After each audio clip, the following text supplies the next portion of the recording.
NHL GMs, especially those whose teams won't be making the postseason, are already beginning to assess their current rosters, meaning that free agents or not, we are already starting to hear some rumblings pertaining to where several players may be headed. In this video, we're going to go over 4 players, with the exception of one, who will be free agents this offseason and where they may choose to sign.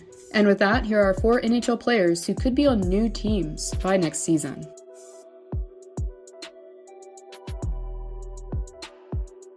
Despite the success that Pittsburgh has been having this season, the questions still seem to hang in the balance as to where some of the team's core players will be next season. And at the forefront of the speculation are longtime Penguins Evgeny Malkin and Kris Letang. And for good reason, with names such as Brian Rust and Rickard Rakell, who are pending UFAs still on the books, it's not far-fetched to presume that the longtime trio of Sidney Crosby, Malkin, and Letang could finally be split up after all. The right-shot defenseman, who is currently finishing up his 8-year $58 million deal, is set to draw all kinds of attention from prospective suitors this summer. After winning 3 Stanley Cups with Pittsburgh, Letang not only has experience at 34 years of age, but also still has a lot to give at both sides of the ice. For the 6th time in his career thus far, Letang has eclipsed 50 points and could very well top his career best of 67 points previously scored this campaign. The team that Letang has been heavily linked to for multiple seasons has been the Montreal Canadiens. Born in Montreal, Letang has heavy ties to the Quebec area. His former agent, Kent Hughes, is also the current GM of the Habs, which implies that Letang would have an advantage when negotiating for his next contract. In an article from Trib Live, authored by Mark Madden, he suggests that the perfect contract that Letang would be deserving of is somewhere close to the 4-year, $8.6 million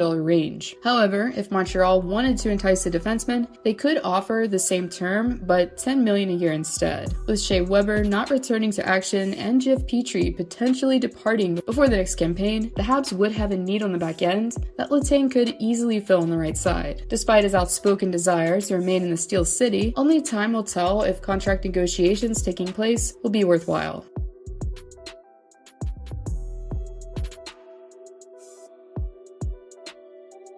Even though he likely won't be back to action until the postseason, Nazem Kadri has proven to many this season that he's deserving of a decent pay raise this summer. With 83 points in 65 games played, Kadri behind Nathan MacKinnon was helping provide a 1-2 punch at center with immense offensive production. However, with lots of pending UFAs to sign, including Nathan MacKinnon, Andrei Burakovsky, Bowen Byram, just to name a few, it's highly likely that Joe Sakic won't be able to offer Kadri the money that he's deserving of. Interestingly, NHL insider Elliot Friedman on his podcast 32 Thoughts voiced his opinion on the matter and stated that if Kadri wasn't re-upped in Colorado, that he could very well become a Philadelphia Flyer. Reason being is that Chuck Fletcher has already stated that he won't be doing a rebuild, but rather an aggressive retooling. If former longtime captain Claude Giroux doesn't return to Philly, then it would make a lot of sense, presumably, that Fletcher would be open to offering Kadri a sizable contract. At 31 years of age, Kadri seemingly still has a lot to give offensively and could try and command around $6.5 million to start. Even though the Flyers still have capable centers such as Kevin Hayes and Sean Couturier, sliding Kadri in on the second line, having Hayes fall back to the third center role, and keeping Couturier up front could prove to be a much more lethal setup for opposing teams to face. This is all presuming, of course, that Claude Giroux doesn't re-sign with his longtime former team in free agency.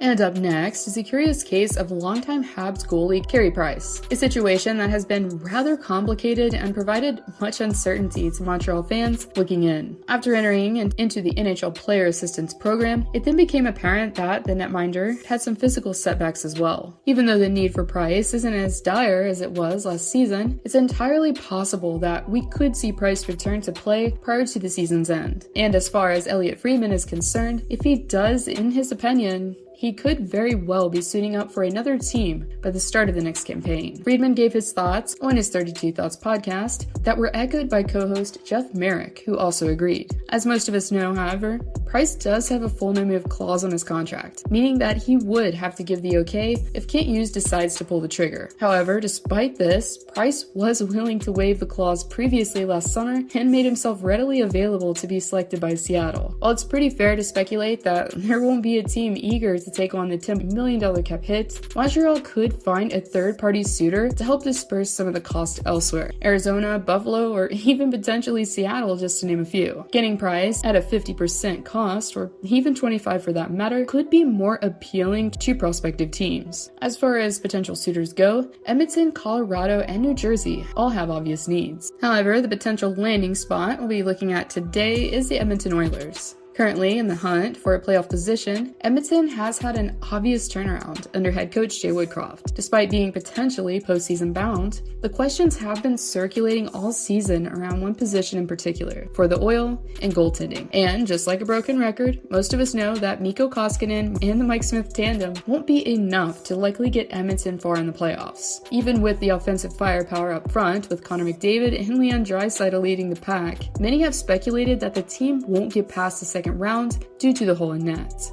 If Ken Holland really wants to make a splash, knowing that Price has had a lengthy bout of playoff experience could be a selling point for a deal. The previous Vezina recipient has long been regarded as one of the best that the league has to offer. If Holland is able to deal Mikko Koskinen elsewhere, then it would make taking Price's salary on much more plausible.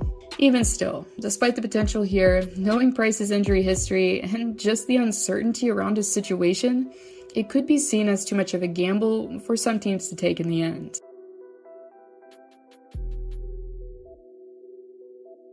Ever since the news of John Klingberg wanting a change of scenery became evident, the prospect of the defenseman moving on from Dallas has been pretty high. But after the Toronto Maple Leafs and the Carolina Hurricanes reportedly kicked tires on Klingberg, there hasn't been any known interest on the market. Currently, a pending UFA, the conflict between Klingberg and his team seems to be financially related. After providing solid offense throughout his career with Dallas, Klingberg likely knows that at 29 years of age, this could be his last big opportunity to truly cash in. Last free agency, we witnessed Dougie Hamilton and Seth Jones both receiving contracts that were within the $9 million range. Klingberg, given his age, could try to lobby for something with slightly lesser value, for around $8 million a season. One potential landing spot that would make sense, according to Elliot Friedman, is the Seattle Kraken, as the team's debut season has been, by all accounts, pretty disappointing at this point in time. But with an immense amount of draft picks in hand, Ron Francis is definitely going to be open for business this free agency.